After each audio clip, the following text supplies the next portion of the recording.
Bonjour Raphaël Enthoven. Bonjour. Vous êtes sur Tandem TV, merci d'avoir accepté notre invitation. Alors ce soir nous allons échanger ensemble, mais je ne suis pas tout seul et il y a à mes côtés Galit. Bonjour. Bonjour. Ici à ma droite, ce qui ne veut rien dire, c'est William Zerbib. Bonsoir. Et plus à droite, ce qui ne veut rien dire non plus, c'est Jérôme Haas qui nous accompagne. Bonsoir. Alors, vous êtes écrivain, vous êtes philosophe, vous êtes journaliste et vous êtes aussi à avoir cofondé Franc-Tireur avec quelqu'un qui nous est cher, c'est Caroline Fourest, et puis Yannick François.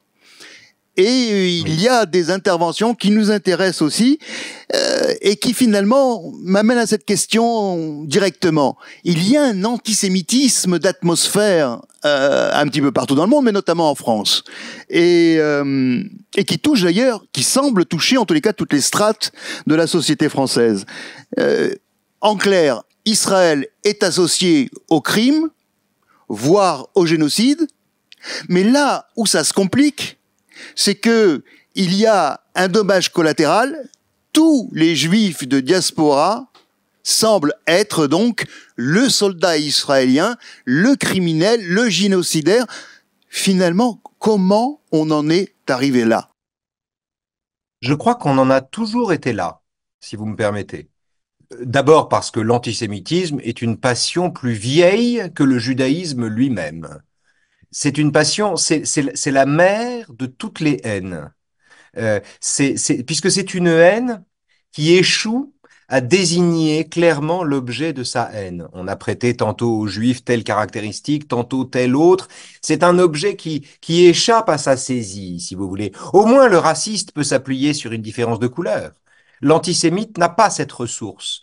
Donc l'antisémitisme est vieux comme le monde, vieux comme le monde, vieux comme l'humanité. Et donc, la première chose à faire, me semble-t-il, c'est y consentir, au sens que Camus donne à ce terme. Non pas s'y résigner, non pas baisser les bras, mais consentir au fait qu'on n'en aura jamais fini avec ça. Et qu'il faudra toujours lutter contre ça. C'est au cœur de ma révolte, disait Camus, dormait un consentement.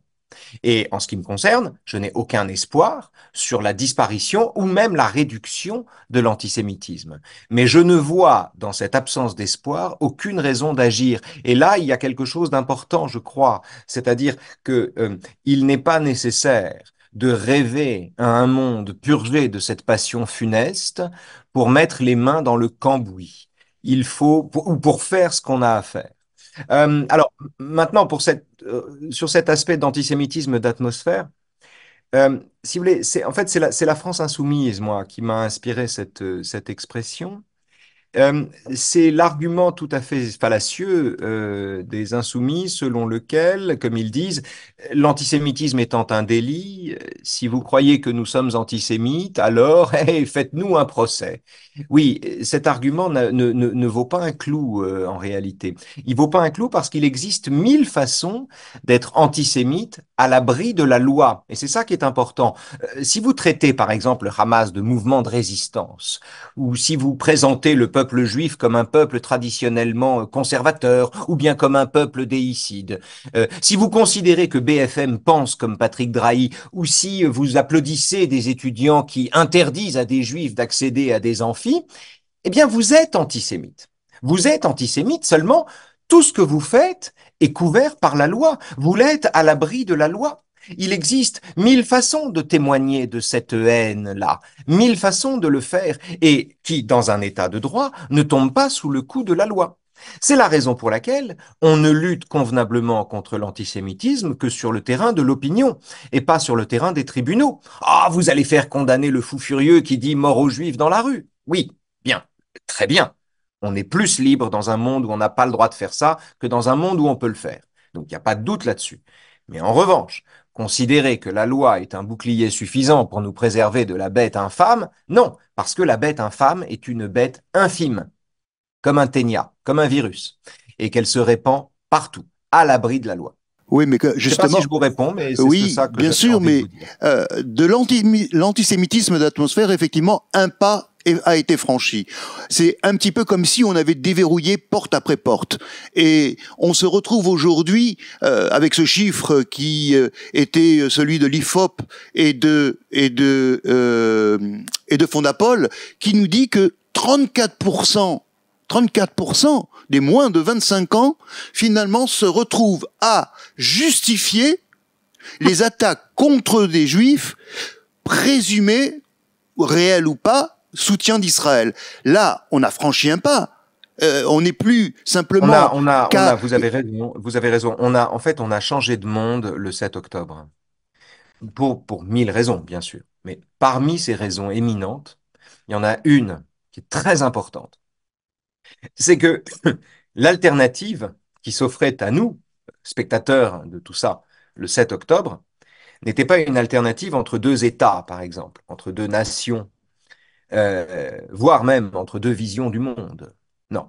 L'alternative qui s'offrait à nous, c'est l'alternative entre un État souverain avec une armée régulière d'un côté, avec les défauts qu'on peut, hein, tous les défauts du monde, mais ça reste une démocratie, donc entre un État souverain, et de l'autre côté, un groupe terroriste qui évente des femmes enceintes et qui les viole après les avoir tuées.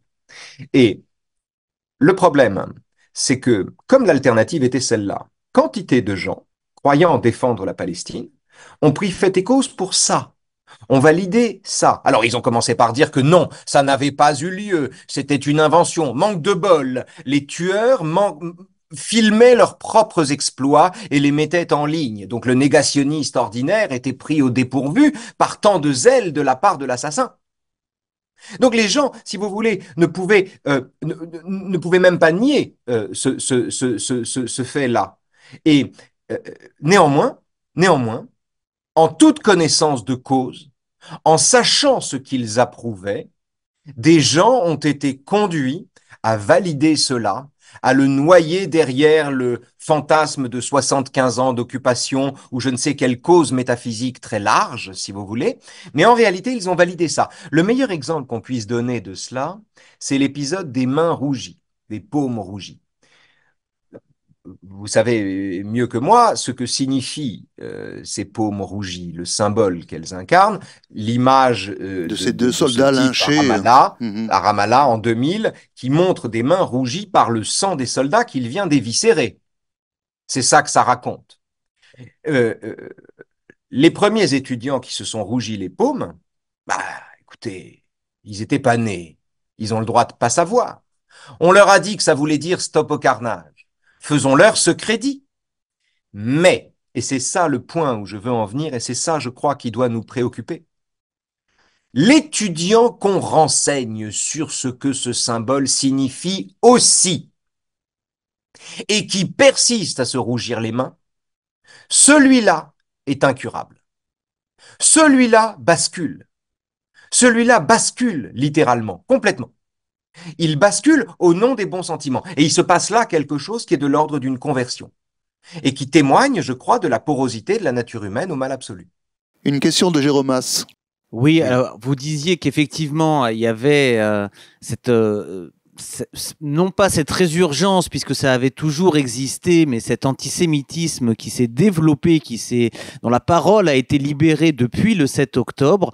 Certains intellectuels rajoutent un élément à ça dans la mouvance du wokisme, c'est cette idée de détestation de l'homme blanc qui fait qu'on a de nouveaux candidats contre cet antisémitisme, antisionisme. Est-ce que vous partagez cette vision ? Si vous voulez, c'est tout le paradoxe du Hamas. Il y a deux différences entre le Hamas et le nazisme.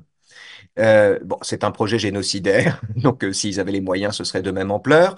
Il n'y a pas de doute là-dessus, si vous voulez. En revanche, il y a deux différences. La première, c'est ce qu'on disait tout à l'heure, c'est qu'ils se filment eux-mêmes et ils montrent leurs exploits, alors que les nazis essayaient, dans la mesure du possible, de cacher les traces. Et la deuxième différence, c'est que c'est un nazisme progressiste, le Hamas. C'est-à-dire que c'est un nazisme qui a fait, pour des raisons, par la sottise d'une certaine gauche, qui a réussi une OPA sur la lutte contre l'oppresseur. Et pour cette raison-là, c'est un ennemi absolument redoutable. C'est un ennemi redoutable parce que c'est un ennemi qui reçoit quantité d'avocats chez des gens qui ont l'impression de lutter pour un monde plus juste. Et parmi des intellectuels, parmi eux, de grands intellectuels. Par exemple, Judith Butler, très intéressant. Judith Butler, qui est vraiment une éminente intellectuelle, euh, a présenté donc le 7 octobre comme un soulèvement qu'il fallait voir, see the big picture, qu'il fallait voir à la hauteur des 75 ans d'occupation. Il faudra revenir là-dessus. Mais ce qu'elle fait là, c'est que non seulement elle met son autorité au service d'une thèse épouvantable, mais surtout, elle dilue, quand elle dit ne voyez pas un pogrom le 7 octobre, voyez un soulèvement consécutif à 75 ans d'occupation, elle souffre de ce que j'appelle le théorisme, c'est-à-dire qu'elle recouvre le fait qui l'embarrasse d'une théorie qui lui convient et qui lui permet de réduire ce phénomène à un phénomène comme les autres, où il a perdu tout relief, où il n'est plus qu'une réaction, et qui plus est, une réaction légitime. Ce que je veux dire ici, c'est que l'intelligence n'a jamais empêché d'être antisémite. Le judaïsme non plus, d'ailleurs. Et il n'y a pas ici de garde-fou. Quand on a une telle intelligence qui est mise au service d'une telle thèse, on a une responsabilité historique, mais surtout, ça prouve que aucune culture n'est un antidote à la tentation de détester ce petit État. Mais il y avait un terreau propice. Judith Butler n'est pas arrivée là par hasard. C'est l'apôtre du wokisme. Elle a été appelée par des gens qui déjà œuvraient sur les plateaux, dans les universités, je pense à Roque Diallo, etc., qui avaient préparé un petit peu le terrain. Et finalement... Vous savez, il y a un exemple qui marche très bien sur cette histoire de wokisme. C'est que dans une vision woke des choses, le juif occupe une place tout à fait problématique. Parce que c'est le champion, officiellement, c'est le champion du monde de la victime. Il n'y a pas mieux. Il n'y a pas mieux qu'une telle case, si vous voulez. Nul ne peut se prévaloir d'un passé pareil. Et dans le même temps, c'est l'avant-garde de l'oppresseur. C'est l'avant-garde de l'oppresseur. Et donc, il y a trouble dans la perception du juif par le gauchisme moderne, par une certaine modalité du progressisme. Et ce trouble paraît dans un truc qui m'a frappé, c'est ce qu'on appelle l'argument des concernés. Vous savez, l'argument des concernés, c'est de dire, si tu n'es pas homosexuel, tu ne peux pas parler d'homophobie. Si tu n'es pas noir, tu peux pas parler de négrophobie. Si tu n'es pas arabe, tu peux pas parler d'islamophobie. Je mets le mot entre guillemets. Si tu n'es pas, etc., etc. En revanche, si tu es juif, alors là, tu peux pas parler d'Israël. C'est-à-dire que l'identité qui confère à toutes les minorités le droit de s'exprimer avant les autres retire à la minorité juive le droit de s'exprimer au nom des mêmes raisons. Et ceci me fascine plus que toute théorie, si vous voulez, sur le lien entre wokisme et antisémitisme. Ceci me sidère. Ceci me fascine. Qu'on ne le voit pas, qu'on ne s'en aperçoive pas davantage, ça me laisse pantois. Une question de Galit.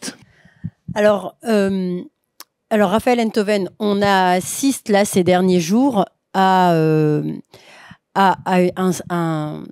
certainement, on va voir arriver des mandats d'arrêt internationaux contre Benjamin Netanyahou et le ministre de la Défense Yoav Gallant. C'est pas encore fait, c'est en bonne voie.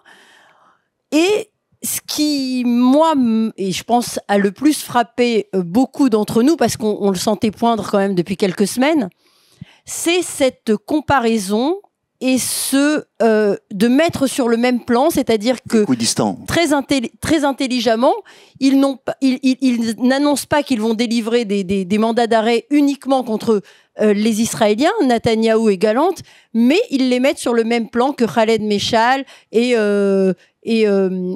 Sinwar, et Yehia Sinwar. Alors, ça, c'est vraiment pour nous qui vivons ici, c'est le summum.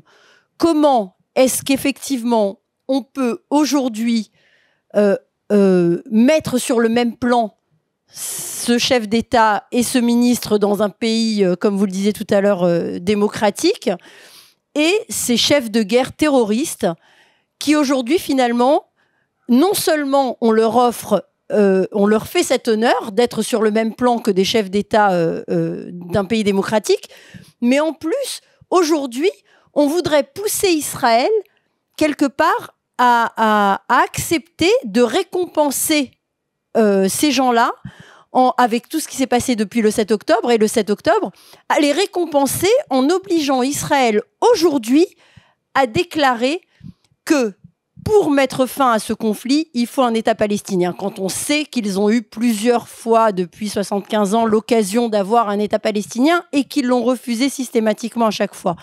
Donc voilà, moi je voudrais avoir votre point de vue sur un peu tout ça, et sur la Cour pénale internationale, et sur le fait de les mettre sur le même plan. Et puis effectivement... Écoutez, moi, je vais pas rentrer dans la technique juridique parce que j'ai cette manie de m'abstenir sur les sujets que je maîtrise peu. Mais enfin, le mandat d'arrêt proposé par le procureur de la CPI, visant le Premier ministre israélien et son ministre de la Défense, est un pur scandale, est une pure indignité. Alors, je ne veux pas entrer dans la technique ici, je veux juste entrer dans l'illégitimité de la comparaison et du fait de mettre sur le même plan le Hamas et Netanyahou. Alors, je n'entre pas dans les motifs pour lesquels Karim Khan a fait ça, je ne sais pas. Je ne sais pas comment, à quel calcul d'intérêt, à quel jeu d'équilibre il obéit, etc., etc. Mais c'est une pure honte. Alors, sur le fond, si j'ose dire, c'est-à-dire sur ce que ça signifie, depuis le 7 octobre, parmi les entreprises proprement négationnistes attachées à cet événement, il y a ceux qui, n'arrivant pas à dire que cet événement n'a pas eu lieu, s'attachent à dire que cet événement est explicable. C'est une autre modalité du négationnisme. Le truc qu'on peut pas nier, on va l'expliquer. On va au moins lui trouver des causes et des raisons. Et lui trouvant des causes et des raisons, on va diluer la responsabilité de ceux qui l'ont commis. Eh bien, or, parmi ces explications qu'on trouvait, il y avait la politique du méchant Netanyahou. Alors, moi, je vais être tout à fait honnête, hein, je déteste Netanyahou depuis 20 ans. C'est pas du tout ma tasse de thé. Nous avons sorti, on était les premiers d'ailleurs dans Franc-Tireur, un grand dossier sur cette funeste réforme de la justice. Nous n'avons eu de cesse de fustiger sa politique d'implantation. Bref, les alliances qu'il a dû passer parce que vous êtes une hyper-démocratie complètement malade de la proportionnelle. Je déteste Netanyahou, mais j'ai le droit de penser ça. J'ai le droit de penser ça, et surtout, on n'indexe pas un pogrom sur une politique. Ceci n'est pas acceptable. Et on retrouve l'équivalent de cette réduction de la tragédie par l'explication dans le goût de mettre sur le même plan le chef du Hamas et le chef du gouvernement israélien. Les deux démarches sont tout à fait jumelles, si vous voulez. Tout l'enjeu, c'est soit de faire entrer Netanyahou dans la barbarie, de le mettre sur le même plan que les barbares, soit de faire entrer les barbares dans la résistance en refusant de dire qu'ils sont des terroristes. Mais tout l'enjeu, c'est d'obtenir un jeu d'équivalence entre les deux parties. C'était l'argument des insoumis, ce sont des crimes de guerre de part et d'autre. C'était aussi l'argument de Le Pen au moment de la Seconde Guerre mondiale pour dire que les chambres à gaz étaient un détail, un point de détail. Mais il y a quelque chose qui me gêne, pardon, c'est à chaque fois de dire je déteste Netanyahou, je dois finalement justifier mon argumentation. Non, mais j'ai compris. Mais je ne le disais que pour gagner en objectivité, si vous voulez.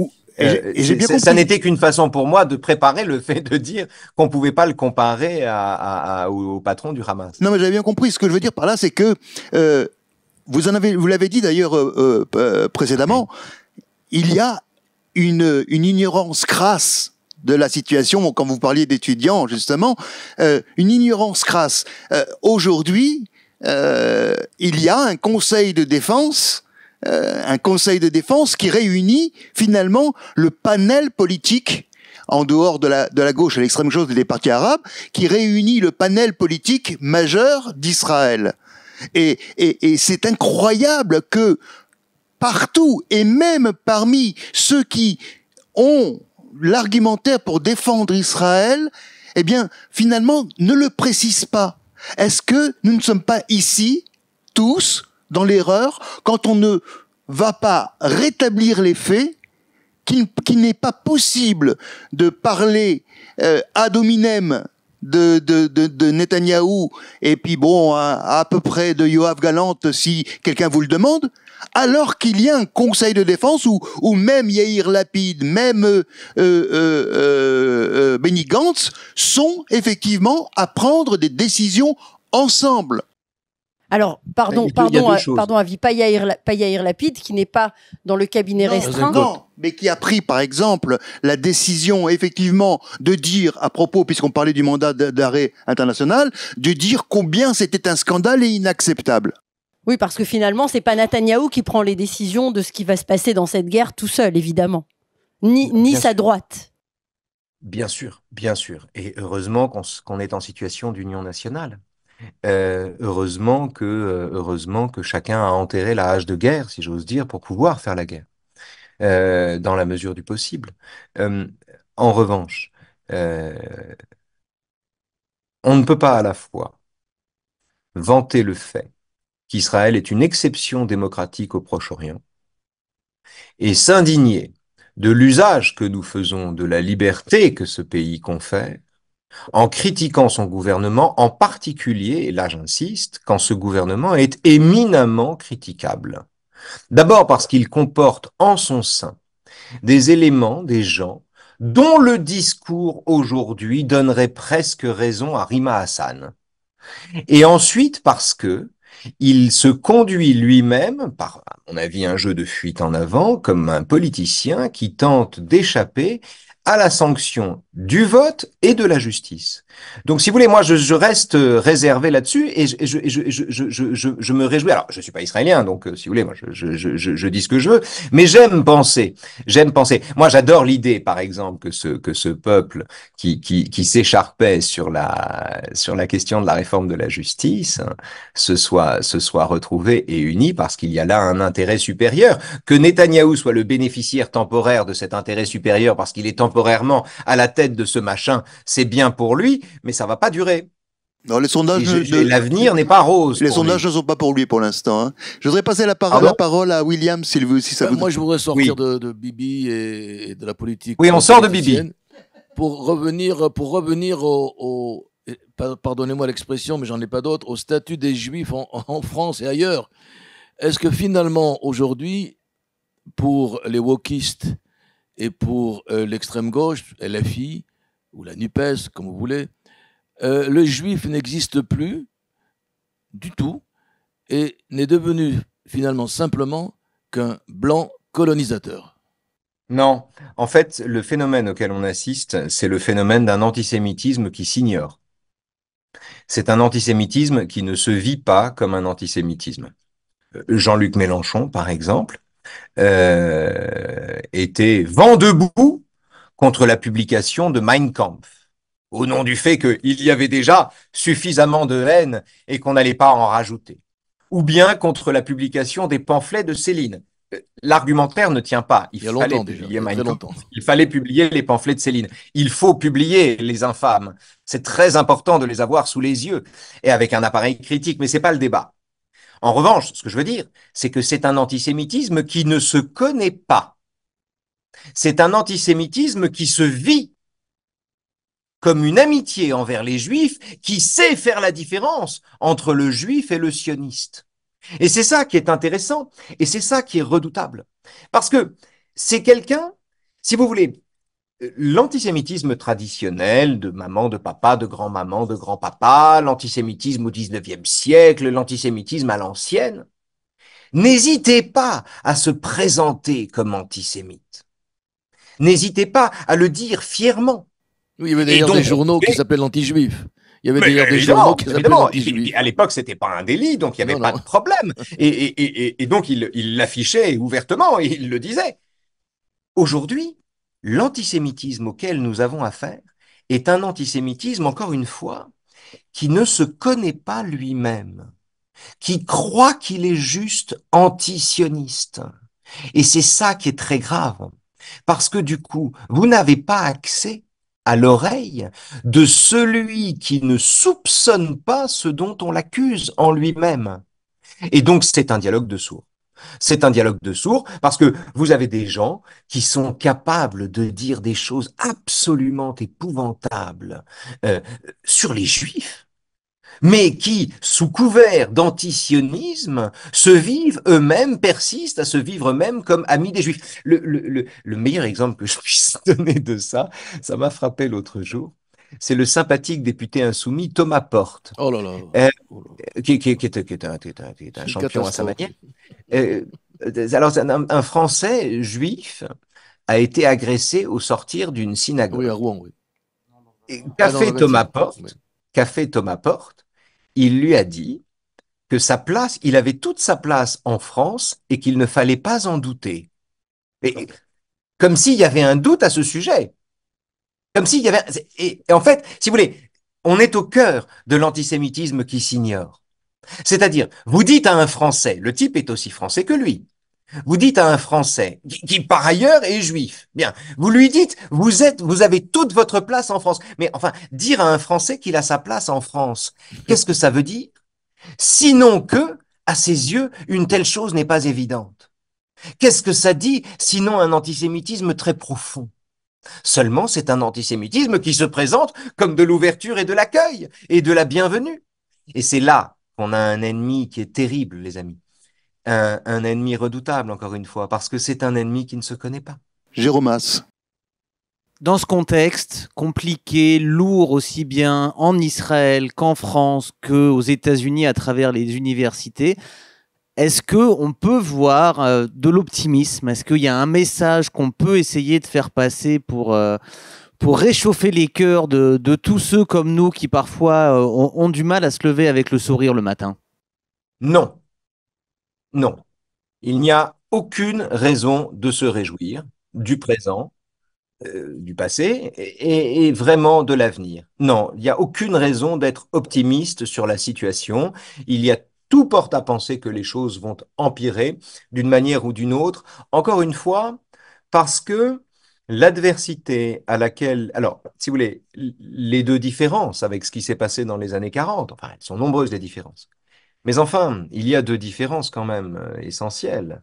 La première, c'est que l'adversité antisémite est une adversité innombrable et qui s'ignore elle-même dans la plupart des cas, et qui peut arracher des images d'enfants otages dans la bande de Gaza sans penser d'elle-même qu'elle est antisémite, et tout en pensant d'elle-même qu'elle aime les juifs, si vous voulez. Ce sont des gens qui sont capables de faire ça, à qui nous avons affaire.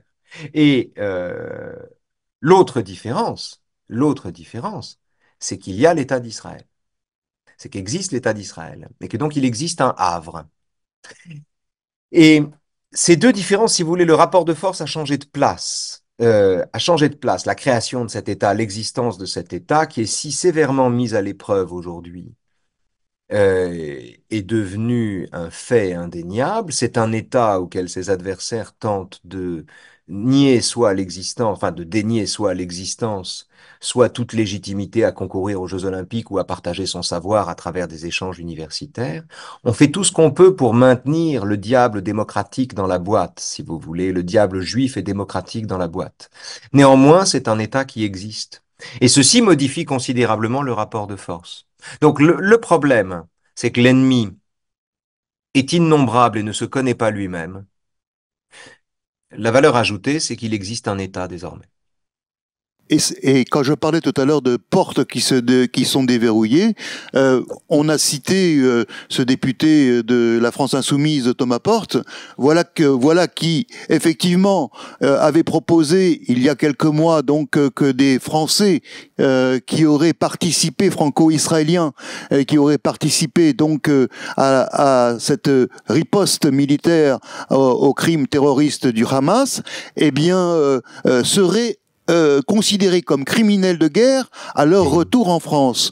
Et donc oui, finalement, mais c'est pas sérieux, si vous voulez. C'est pas. Alors c'est pas sérieux, mais sauf que c'est son business. Sauf que c'est arrivé quand même à l'ordre du jour du Parlement européen, puisque Josip Borrell l'a proposé également. Donc il y a un cynisme finalement aussi réfléchi de la part de personnes qui sont bien plus, j'allais dire, supranationales que Thomas Porte, minuscule député, qui va se retrouver effectivement à vouloir élargir le champ de la criminalisation d'un franco-israélien. Et là, moi, on passe un cap. Alors, ce qui m'intéresse dans cette histoire, c'est le même Thomas Porte, confondant les protagonistes, a mis en danger la vie d'un Français juif qui vivait à Villeurbanne en le prenant pour un soldat qui œuvrait dans la bande de Gaza. On est en présence, si vous voulez. Alors là, pour le coup, c'était un truc vraiment antisémite, puisque c'était vraiment, si ce n'est toi, c'est donc ton frère. Hein. Oui, c'est ça. Oui. Any Jew will do. C'est vraiment, il n'y avait pas de problème. Tant qu'on est juif, on est coupable. Et tout ça a été tranquillement réglé d'une certaine manière. Moi, ce qui me fascine, c'est la façon dont cette détestation, comment dire, c'est la prédiction de Vladimir Jankélévitch. Dans les années 60, il disait l'antisionisme, c'est l'aubaine démocratique de l'antisémitisme. C'est la façon qu'on a trouvé d'être démocratiquement antisémite. Et c'est fascinant de voir se reproduire les mêmes comportements, la stigmatisation, les a priori, la suspicion généralisée, au nom de valeurs progressistes, au nom d'un combat décolonial. Et j'insiste sur ce fait-là. J'insiste sur la puissance d'un ennemi qu'il faut détromper avant de pouvoir lui parler. Et à quel point c'est redoutable. J'ai oublié votre question en vous répondant, mais j'avais envie de dire ça. Mais c'est qu'en fait, la porte s'est déverrouillée davantage puisque c'est même à l'Union. La porte est déverrouillée dans ma réponse aussi. Oui, au niveau effectivement de l'Union européenne, puisque Monsieur Borrell donc a décidé lui aussi de mettre à l'ordre du jour la même question. Voilà, ce que je voulais dire aussi, c'est la promptitude avec laquelle les insoumis parlent d'un génocide à Gaza, alors qu'ils sont incapables de parler d'un génocide ouïghour. La promptitude avec laquelle ils veulent criminaliser le fait de s'engager dans l'armée israélienne quand on a la double nationalité, par exemple, alors qu'ils refusent de parler même de terrorisme à propos du groupe terroriste par excellence. Je veux dire, il y aurait un roman à faire là-dessus. Mais on peut imaginer, je vais revenir ça appartient à la littérature, ils sont immortels, les mecs. Ce qu'ils ont fait là, c'est extraordinaire. Je veux revenir non, ça appartient. Il faut des écrivains maintenant. Il faut arrêter de faire du commentaire. Il faut prendre la plume. Parce que là, on est en présence. C'est une modalité du déni qu'on n'avait pas soupçonné. Visconti aurait fait un film avec ces tarés. On n'a jamais vu une chose pareille, en fait. C'est sous cette forme-là, je crois que c'est inédit.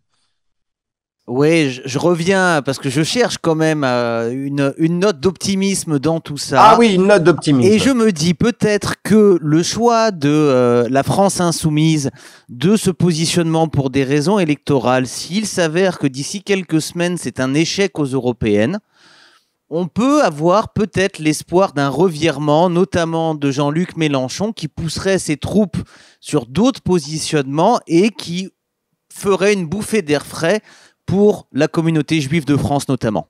Jamais de la vie. Il va pas renoncer à une stratégie qu'il a adoptée depuis 2019. Il va pas renoncer à ça, d'autant qu'il avait fait 6% aux dernières européennes, ça l'a pas empêché de se présenter, il s'en fout énormément. S'il se plante, s'il gagne, il s'attribuera le mérite du truc. S'il se plante, il le fera peser sur les épaules de la pauvre Manon Aubry, qui a vraiment eu une campagne difficile. S'ils font plus de 7, ils ont tout gagné. Ils ont tout gagné puisqu'ils ont fait entrer la voix du Hamas au Parlement européen. S'ils font moins de 7, ils ont tout perdu.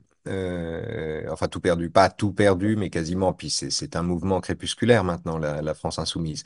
Moi, je suis pas, si vous voulez, leur rhétorique me fascine et le fait qu'ils participent à un mouvement beaucoup plus global que d'un antisémitisme qui s'ignore me semble devoir exiger l'analyse. Mais en tant que tel, la postérité électorale de la France insoumise, c'est rien du tout. Je voulais vous dire un mot sur l'optimisme. Oui. Je ne vois aucune raison d'être optimiste, mais en fait, la question de l'optimisme ou du pessimisme me paraît une fausse question, de façon générale. Parce que l'optimisme ou le pessimisme, comme l'espoir ou le regret, par exemple, ont en commun de suspendre le bonheur à quelque chose qui ne dépend pas de soi. Ça va aller mieux, donc j'irai mieux. Ça va s'arranger, donc j'irai mieux. J'ai des raisons de penser que ça va s'arranger, donc je vais m'accrocher à ces raisons-là et tourner le dos aux raisons de penser que ça ne va pas s'arranger, alors qu'elles sont au moins en nombre comparable. L'optimisme, on n'a pas besoin de l'optimisme pour agir. On n'a pas besoin de croire en la possibilité d'un monde meilleur pour mettre les mains dans la merde. On n'a pas besoin de s'accrocher à un horizon plus favorable pour faire ce qu'on a à faire. Ce que je veux dire, c'est que il suffit d'être vivant pour ça. On n'a pas besoin d'être optimiste pour faire ce qu'on doit. Voilà, c'est tout. Mais c'est vrai que il y a, pardon, c'est vrai que il y a et sondage après sondage, et pas simplement d'ailleurs en France, mais aussi aux États-Unis, au Canada, qu'une majorité silencieuse, alors ça serait peut-être la note d'optimisme si cela doit être, c'est que celle-ci, sondage après sondage, montre sa compréhension en tous les cas de la riposte d'Israël, et donc... Vous savez, allez, pardon, allez-y. Non, et donc finalement... Non, je voulais pas vous interrompre. Ah mais non, mais c'est avec plaisir. De toute façon, c'est dans l'échange et je trouve ça génial. Mais il y a effectivement dans cette image qui persiste, qui signe, malgré tout, un manque de visibilité.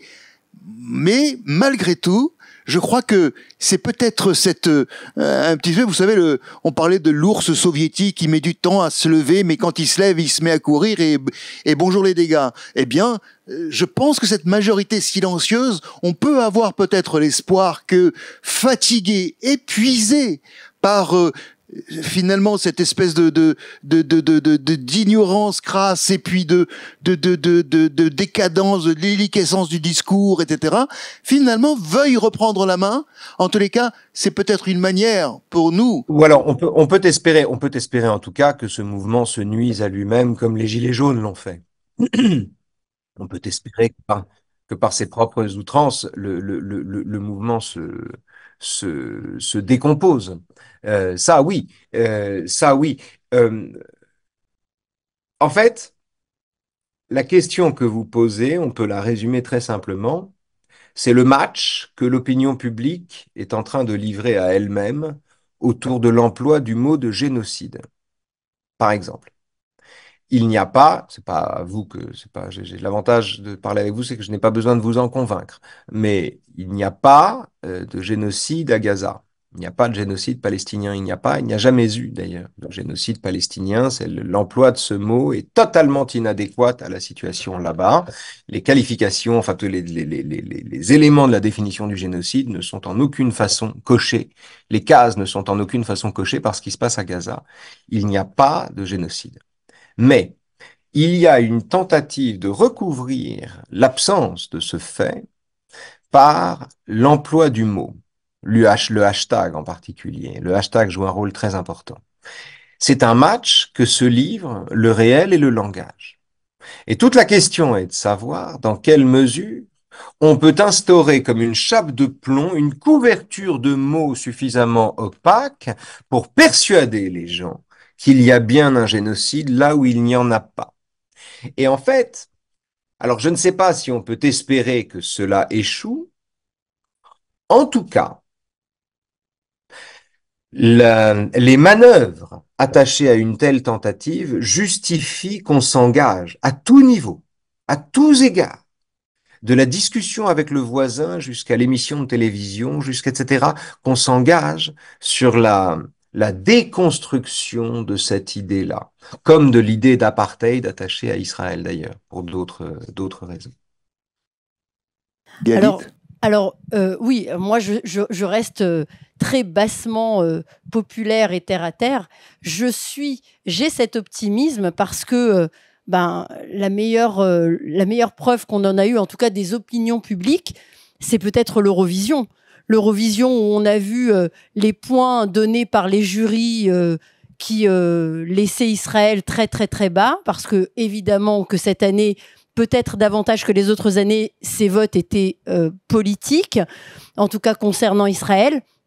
Et puis, ce vote populaire, ce vote du public qui a hissé Israël à la 5e place et avec beaucoup de pays qui ont donné le maximum de points à Israël. Donc moi, ça, par exemple, c'est des petites étincelles qui me rendent un peu optimiste, parce que j'ai l'impression que finalement, les peuples ne sont pas dupes de tous ces hashtags génocide, etc. Et que on est dans une époque où le simple kidam est plus intelligent parce qu'il a accès à peut-être à une information bien plus diverse, et qu'il ne se laisse peut-être pas tant que ça embobiner par tous ces mais on vit discours. aussi une époque où Israël est le seul pays du monde où Eden Golan peut marcher dans la rue. Aussi. On vit aussi une époque où le Kidam qui s'informe par lui-même ne va chercher que les informations qui lui conviennent et par conséquent reste hermétique dans sa bulle et confond toute objection avec une abjection et refuse d'entrer dans le dialogue. Moi, je suis d'accord sur cette histoire d'Eurovision. Il y avait quelque chose, vous savez, dans le très beau film de Frank Capra, Mr. Smith Goes to Washington, Monsieur Smith au Sénat. À l'issue de la chose, alors il triomphe notamment d'un empire de la presse avec son petit journal de folklorique de patelin, et il finit par l'emporter. Enfin, il finit par convaincre ses adversaires qu'il est trop vertueux. Bref, il l'emporte de cette façon-là. Le suffrage populaire l'emporte sur les magouilles. Il y avait quelque chose de cet ordre-là dans l'épisode de l'Eurovision. Mais on a surtout vu des foules entières attachées à lyncher une femme dont le seul crime était de chanter au nom de l'État d'Israël. On a vu des foules entières dans le monde entier. Des gens se réunissaient avec des intentions homicides et se vivaient par ailleurs, dont la plupart par ailleurs ne pensent pas qu'eux-mêmes sont antisémites. On a vu ça. Donc, vraiment, comment dire? Il y a des joies dans la bagarre et il y a des batailles qu'on remporte et il faut les mener toutes. Mais la guerre elle-même, c'est une autre histoire.